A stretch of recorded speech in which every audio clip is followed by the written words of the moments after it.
Hello and welcome back to another episode of Critical Reactions with your host Bryan. We're going to continue on with this week's theme of the mid-year checkpoint, exploring some of y'all's favorite music that has come out this year so far. Today we're going to check out a band whose name I've seen before but don't believe I've heard their music. I'm also not really sure how to pronounce the name of this band. If I were to pronounce it in Spanish, it would be Bosse-de-Nage. But I'm pretty sure that's gibberish in Spanish.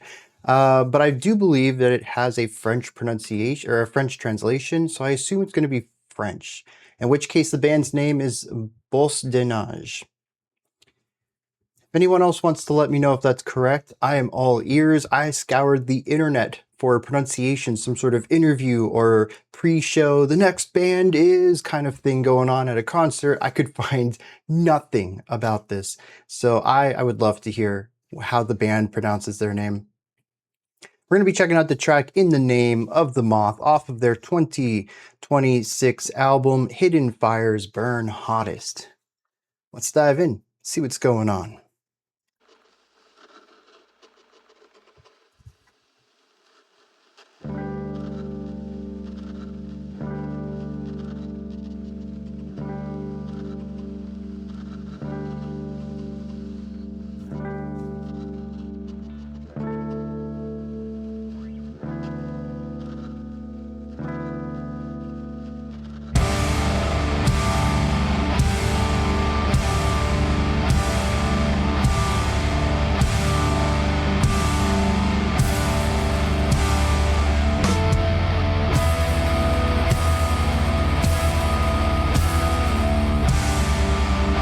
I mean, it's massive. Is it also slowing down ever so slightly?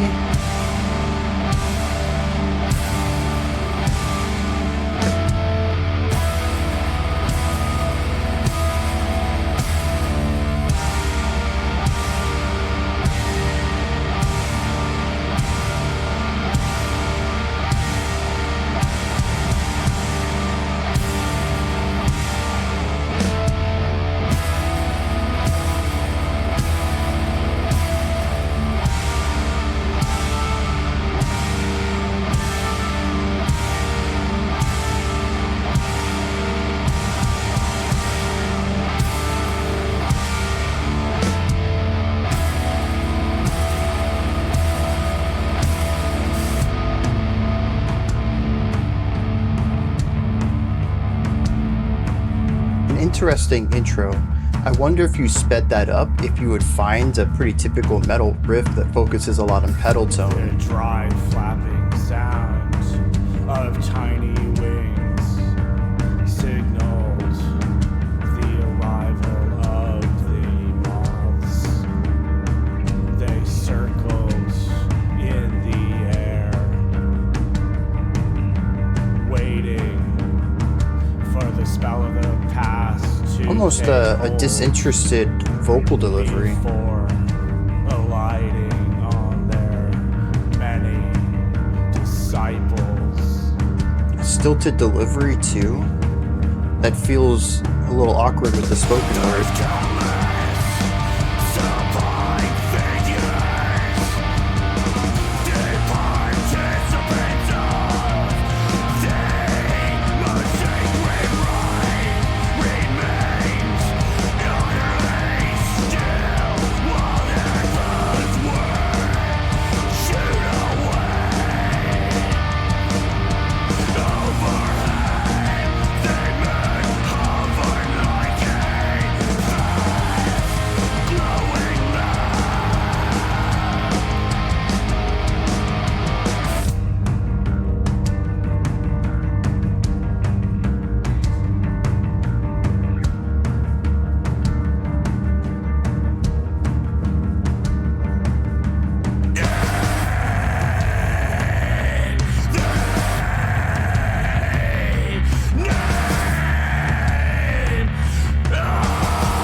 Interesting bursts of energy.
Oh man.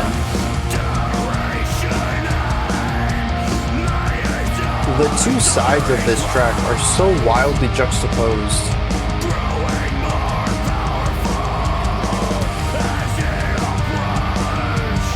Like there's something generally optimistic about this chorus, but the rest of the track is just weight. Crushing weight.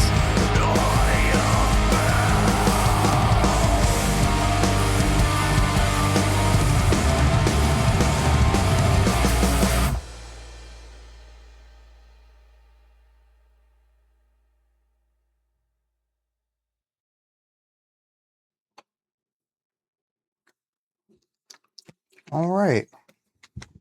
Yeah, I'm going to build off of that thought right there. This track has two modes. One is fixated on heaviness, on pain, on pressure, on compression. It's the intro. It's the bridge, the extended meandering through noise. There's so many sections of this track that just kind of are. There's not a lot of movement, they just simply exist. And this is contrasted fairly heavily with the chorus, which has movements to it. Most of the parts of this track have either one or two chords that they explore. The chorus has a full 8-chord progression.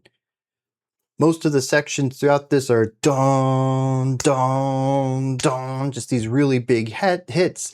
And the chorus is dun, da, da, da, da, da, da, da, da, da, da, da, da. Like there's movement, there's momentum rhythmically to it. There's bounciness, there's syncopation. So we have an expanded harmonic palette. We have expanded rhythmic expression. And I would also say that generally, when you listen to these two sections, one is emotionally heavy and the other one is emotionally optimistic. It is such a jarring mix. Now, I will say, though, that there is some glue that holds all of this together. The mix, the production of this track as a whole is fairly large. The vocals are aggressive too. There's lots of distortion. It's electric guitars everywhere. I will say that every part of this is painted with the same palette, the same color palette or sonic palette, but it's certainly evoking two very different ideas, regardless of using the same colors here, the same instrumental sounds. And I find that to be really interesting. It could say a lot. I don't think I understand it beyond the simple contrast, beyond the juxtaposition itself. This is one of those cases where I hope the lyrics will expand my understanding of this and I can get a glimpse into why they chose to smash these two ideas together, but it is a clear part of this track, and as far as I'm concerned, the main element of this track. Because without it, like if we had just stuck with one or the other, no, I don't think it would have been as interesting. And I really want to lay this element at the intro and parts of the outro as well. And I guess I'm going to levy this criticism at the bridge too. I personally did not enjoy this track. I found the chorus to be interesting. It's kind of pop punky by way of sludge metal.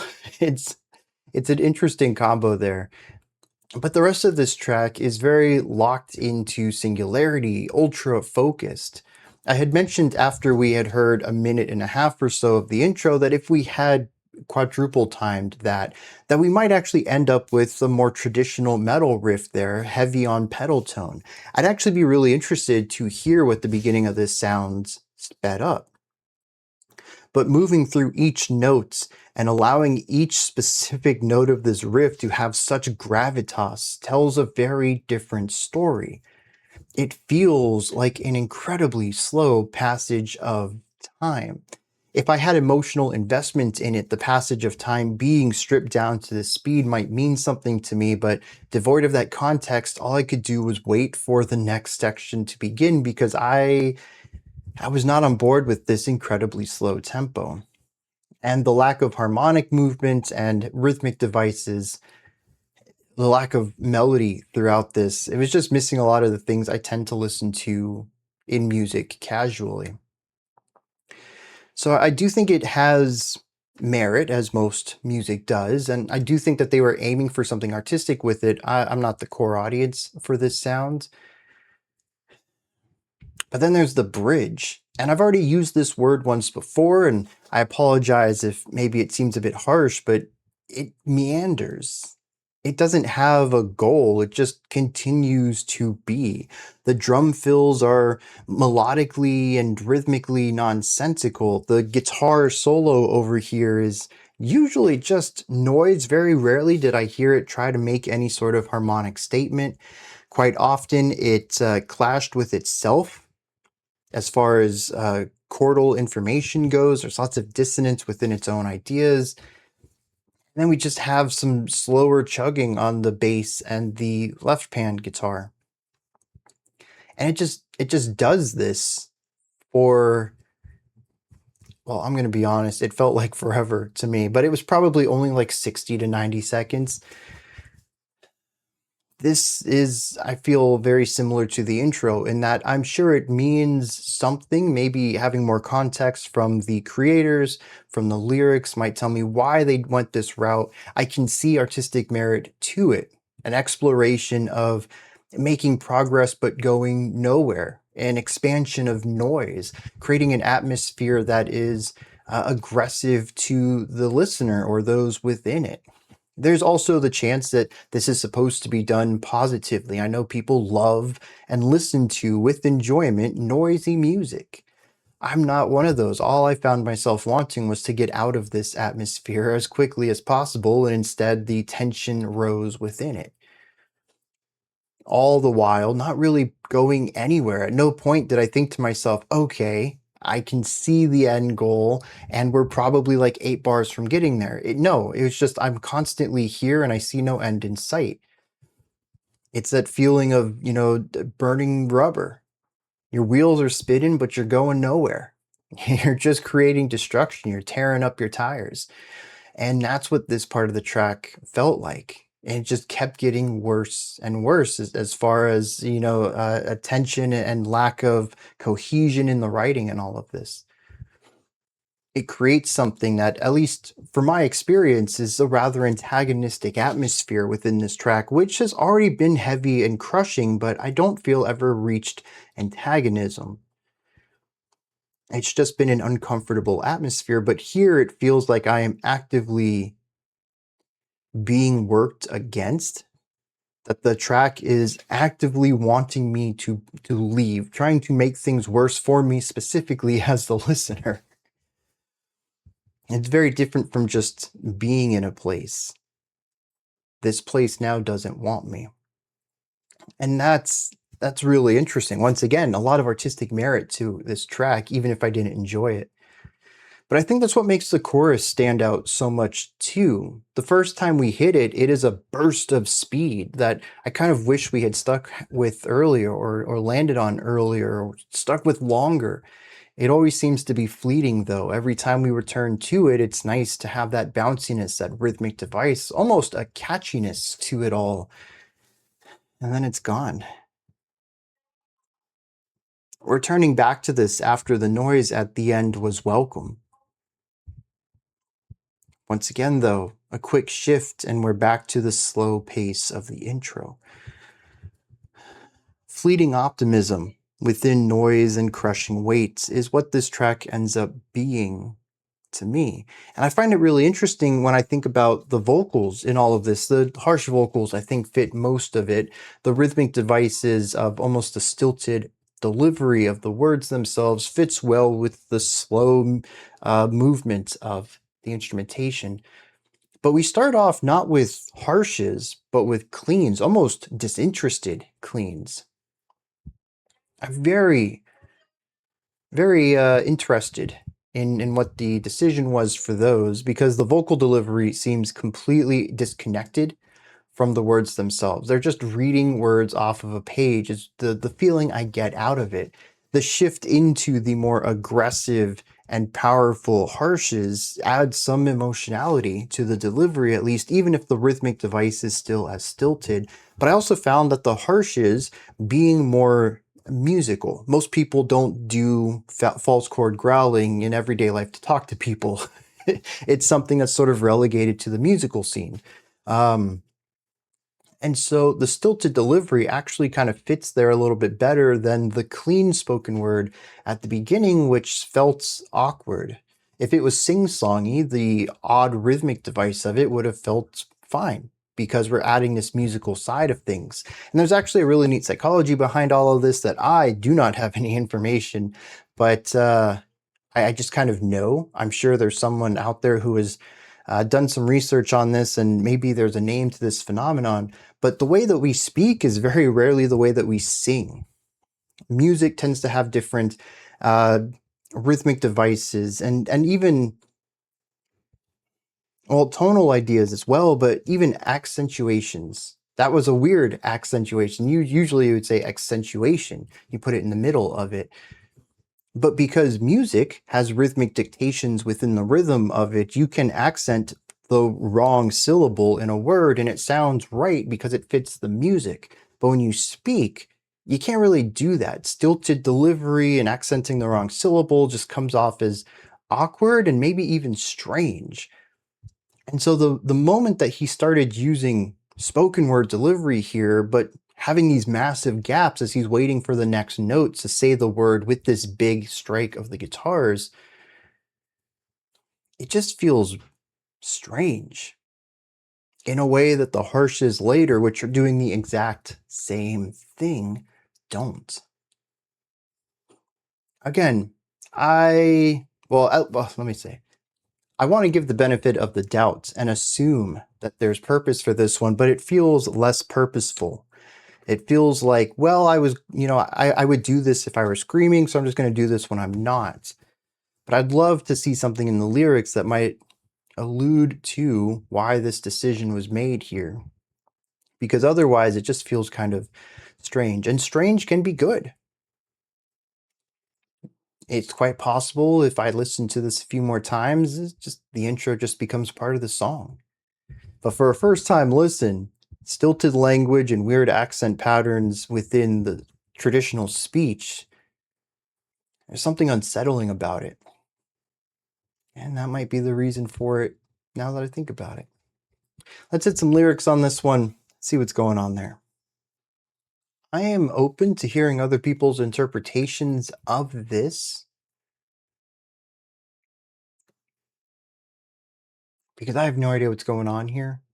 It says the dry flapping sound of tiny wings signaled the arrival of the moths. They circled in the air, waiting for the spell of the past to take hold before alighting on their many disciples. I'm curious what this spell of the past was, because that feels important to why the moths are here. And I'm sure all of this is figurative as well.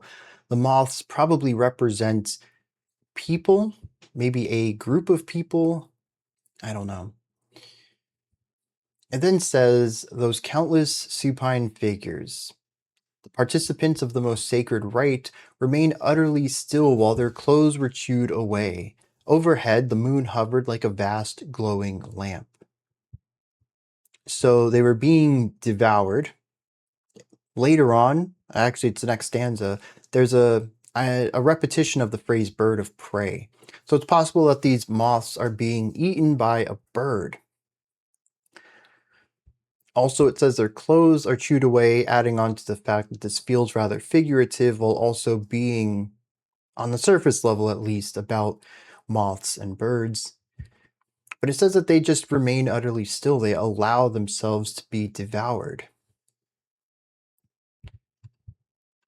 The next stanza says, in imitation of a bird of prey, a ritual mask, the anti-light descended from on high. It persisted through countless waves of duration and layers of... We'll actually hear the end of this later as we repeat half of this stanza. But while this is being said, there's a second vocalist just shouting the anti-light, a repetition of a phrase from earlier in this stanza. I forgot about the second vocal part. I actually really liked the way these two vocals work together, a lower and a higher false chord, I believe. And I thought that they did really cool, creating this sort of textured dual rhythmic device. Sometimes they would share accents, sometimes they wouldn't. It was a sort of dance between them, still heavy and aggressive, not really a lot of dexterity or, syncopated rhythms here, but still a dance nonetheless. After our noisy bridge, we come to a final chorus that repeats some of this. It says it persisted through the countless waves of duration and layers of stuttering clouds, growing more powerful as it approached. In its wake followed the all-encompassing blindness of an oil spill. So what I get out of this is some moths showed up to an area. They were attacked by birds, or at least the imitation of birds, something that could act like a bird but still preyed on moths. And as they sat here being devoured, oil washed up over all of it. Or at least oil as a metaphor. It does say the blindness of an oil spill. I don't know, dude. Like I said, I'm at a bit of a loss in understanding this and what it all's supposed to represent. And that doesn't allow me to get any more insight on the music of this either. I certainly see no hope in this, at least from my limited understanding of it. So, like I had mentioned earlier, these are my thoughts on In the Name of the Moth. What did you think? Do you have your own take on this, your own interpretation? Did you enjoy it? Is there anything in here you'd like to point out that maybe I glossed over? Please put all of that and anything else you'd like to into the comments section below. Above that, in the description box, is a link for Linktree. It takes you here. You can find links to my music, ways to support the channel, a link to the Discord server, and so much more. Above that, if you could like, subscribe, and ring the bell, I greatly appreciate all three of those. I'll be back tomorrow, 5 p.m. Eastern Standard Time, 9 p.m. UTC as usual. Until next time, remember to be critical, not cynical, of the music you listen to, and have a fantastic morning, afternoon, or evening, whenever you choose to watch my videos.